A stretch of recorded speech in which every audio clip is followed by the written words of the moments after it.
This letter is a bombshell for the Fairfax County Fire Department.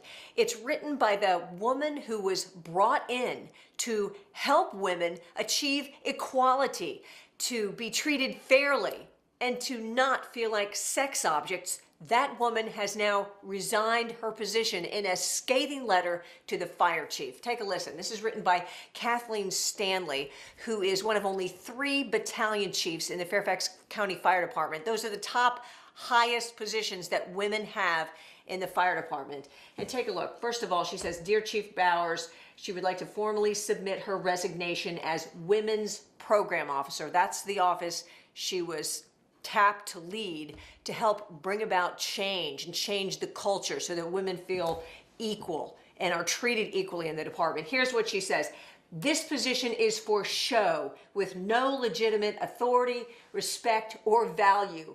Advice, advocacy, and suggestions are humored at best and routinely dismissed." She says, "Fairfax County Fire and Rescue tolerates and often defends sexual harassment, retaliation, and a hostile work environment. Zero tolerance is a hollow term thrown about with false commitment." Now, Kathleen Stanley is a woman we interviewed last May when she got this position, and she was very hopeful. She was optimistic. Take a listen to what she said then. It is the first time in my career that I can say that we're honestly putting forth a very strong effort to change it. There are some still pockets of the old school around. You have a very, very, very small pocket of individuals who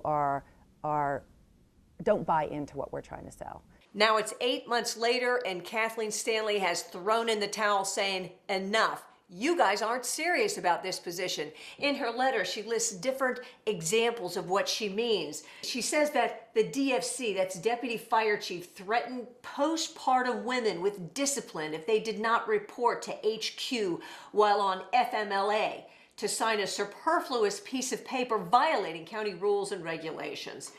She also says a complaint from 9 women saying they were excluded women from overtime positions and the opportunity to train from captain running field training program. No corrective action, defended by the deputy fire chief and even the fire chief. She says that even after emails and statistics were produced to show the pattern, this man was promoted to battalion chief shortly thereafter. So now she's talking about, do women have opportunity for growth, to climb that career ladder? And she's basically saying no, that there are all these barriers and that the upper management are not removing those barriers and allowing women to grow. In fact, she talks about retaliation and all sorts of problems. Kathleen Stanley resigning her position as Women's Program Officer and laying all the complaints right at Fire Chief Richard Bowers. I'll have more on this as I get more information, and we'll see what happens after this.